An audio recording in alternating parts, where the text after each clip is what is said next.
Welcome to the deep dive. Our mission today, well, it's pretty focused. We're trying to get a real handle on the finances, figuring out the true cost for international students aiming for an MBBS degree in the UK. The UK is still a huge draw for medicine. Top unis, amazing hospitals, that global reputation, it definitely opens doors.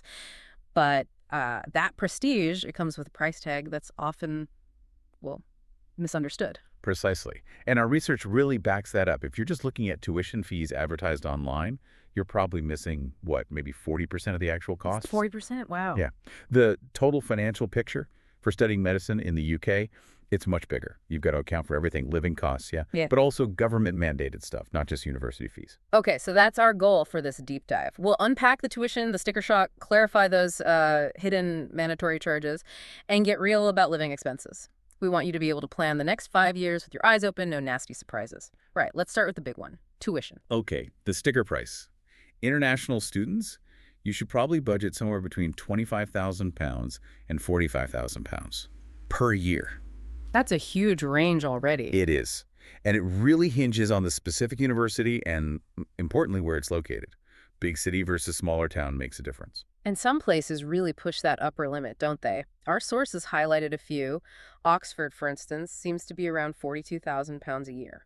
That's about right, sort of high end of the average range. Imperial College, London, even higher, nudging £47,000 annually. And then there's Cambridge. What was the figure there? It seemed exceptionally high. Yeah, Cambridge is currently sitting around £60,000 a year. 60,000? That's quite a jump compared to even Oxford or Imperial. Why such a big difference? It often boils down to how the course is structured, maybe historical funding, things like that. But the really crucial thing for planning, for you listening, is that most universities, especially the pricier ones, split their fees. You've got preclinical years and clinical years. Okay, explain that split. Well, the first couple of years, preclinical, you're mostly in lectures, labs. Those tend to be, relatively speaking, a bit cheaper. But then, usually years 3 to 5, you hit the clinical rotations in hospitals. The cost can jump quite significantly then. Why the jump? Because the university is essentially paying for your access to hospital teaching, managing all those placements. It's a big logistical operation. So the absolute takeaway here is check the official fee pages for the specific unis you're targeting. Look at the projections for 2025 year by year. Don't get caught out. That sounds like a classic budget trap. You budget for year 1, think you're set, and bam, year 3 costs way more. Okay, tuition is steep. Let's talk about that other chunk, the hidden 40% you mentioned, the costs that trip people up. Right. This is where things get tricky. One expert we looked at put it plainly. Accommodation, the health surcharge, daily living. Yeah. It adds nearly 40% on top of that tuition bill. Why call it hidden? Surely rent and food aren't secrets. Well, hidden in the sense that universities advertise the tuition prominently, right? The rest is kind of fragmented. Some is government stuff like visas. The rest is just living. And that varies wildly depending on where you are. It's on you, the student, to piece together that full budget. Okay, let's break down the average living costs. Sources suggest somewhere between £12,000 and £15,000 a year. Rent must be the biggest chunk of that. Oh, absolutely. Your accommodation, your rent, that could be anywhere from £600 up to maybe £1,200 a month.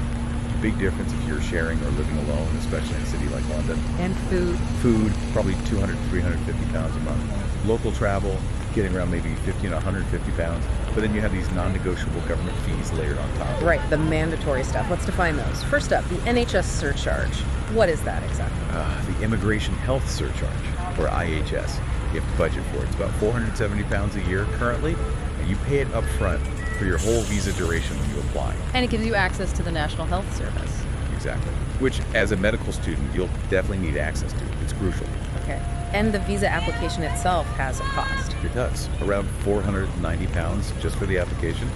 Then add academic stuff, books, maybe some basic medical kit, study materials. Figure another £300 to £600 each year for those. And you mentioned earlier the costs get more complex in the clinical years. How so? Yeah, they definitely shift. In the early years, you might live near campus. But during clinical years, your placements could be at different hospitals, maybe changing every 3 months. So more travel. Definitely more travel. Potentially needing temporary accommodation sometimes, too. Plus, there are administrative things for working in hospitals, like DBS checks. That's the criminal record check you need in the UK to work with patients. Uniforms, maybe specific vaccinations. These things add up and can really change your monthly outgoings compared to them. And even before day one of the trip, you're spending money to check. That's right. Mission example. The UK University clinical aptitude test is between 115 and 210 pounds.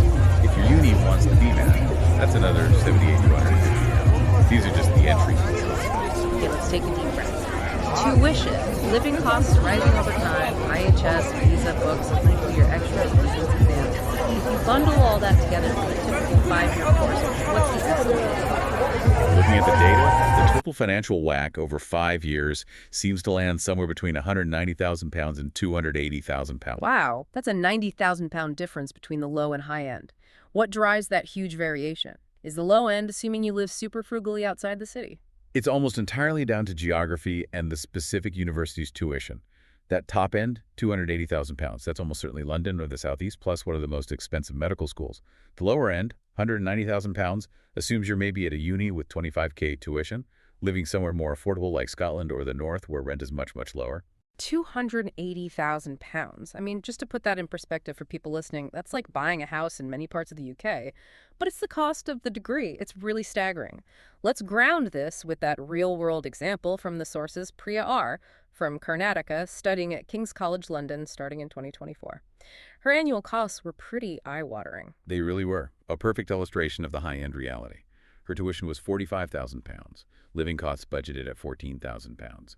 Then extras visa, travel, IHS another 2,000 pounds. So yeah, around 61,000 pounds for just 1 year. And she had a 10,000 pound scholarship, which is great, but that still leaves 51,000 pounds a year to find. That's immense. Now, if we zoom out and compare the UK globally for medicine, it kind of sits in the middle, cost-wise.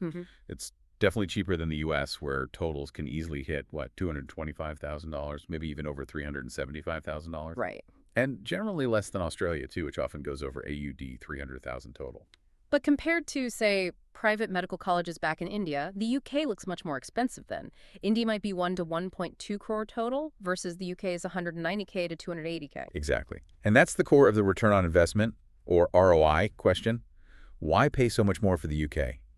The big trade-off, highlighted again and again, is that global recognition. Meaning, practically, it often translates to easier licensing paths in other countries, potentially higher prestige when you're applying for specialist training internationally, just more career mobility globally compared to degrees from some other regions. You're investing in potentially a faster or more flexible international career path. That context is key. Okay, let's shift to strategy. Given this massive investment, how do you avoid the common pitfalls, the things that blow budgets apart? Our sources flagged 4 main traps. Yeah, they were pretty consistent. Trap number 1, seriously underestimating London costs. If you choose London, you're signing up for the highest possible cost of living for 5 years. Full stop. Trap 2, ignoring those shifting costs in clinical years. You budget for being near campus, and suddenly you need money for transport to distant hospitals, maybe short-term digs. Yeah. It adds up fast. Trap 3, forgetting the recurring mandatory stuff. Visa renewals aren't free. The IHS payments keep coming, those DBS checks. They're predictable, but easy to overlook because they're not on the uni bill. And the 4th trap, surprisingly common, apparently using expensive third-party agents for things like applications when you could just apply directly. Right. Save yourself the money and potential hassle. Apply direct if you can. Okay, those are the traps.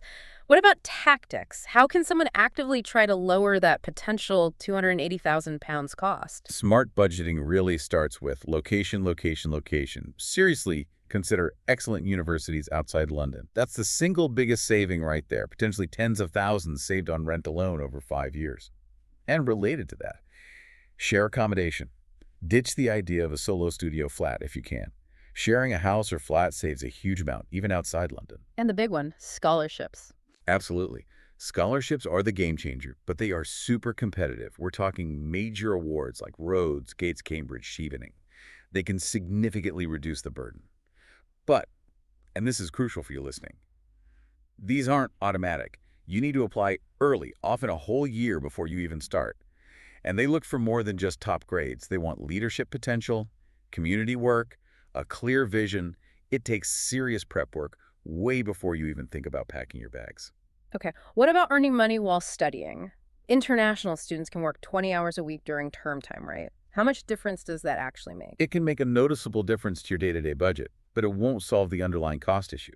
Working 20 hours a week, depending on the city and the job, might bring in, say, 800 to 1,000 pounds a month. Which could cover rent and food in some places. It could definitely help cover rent and food, Yeah. yes, but it's not going to make a dent in that 45,000-pound tuition fee. And the big constraint is time. Yeah, medicine's demanding. Is 20 hours of work realistic alongside the studies? That's the constant juggling act. Many students find they really have to work more during the holidays, summer, Christmas when the 20-hour cap is lifted. Trying to sustain 20 hours during intense study periods or clinical blocks, it's tough. Requires incredibly good time management. So it all comes back to that ROI question. If the degree's global value justifies the cost, how do students realistically handle what sounds like guaranteed heavy debt during early postgraduate years?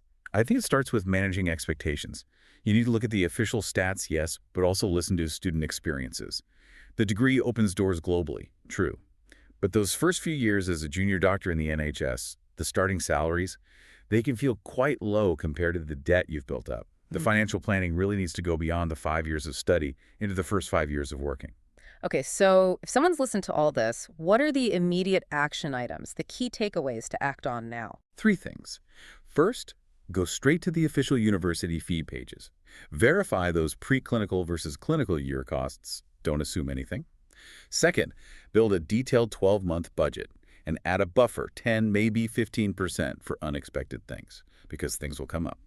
Third, think beyond term time. Factor in costs for summer's accommodation if dorms close, travel home, whatever it might be. You know, the point that really stands out to me is planning right to the very end, even post-graduation. We talked about debt during the course, but not planning for those postgraduate exam fees or licensing costs right after you finish. That sounds like a final, unexpected financial hit just when you think you're done. It really can be.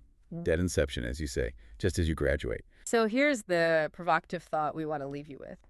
If a UK medical degree truly is one of the best investments because of its global recognition, but you're facing potentially £280,000 in costs and NHS junior doctor salaries have set starting points, what specific strategic steps can you take during your studies, really maximizing scholarships, maybe choosing a lower cost region, smart part-time work to actively minimize the stress and shorten the payback time on that significant debt in your early career? That's the challenge for your next round of thinking and planning.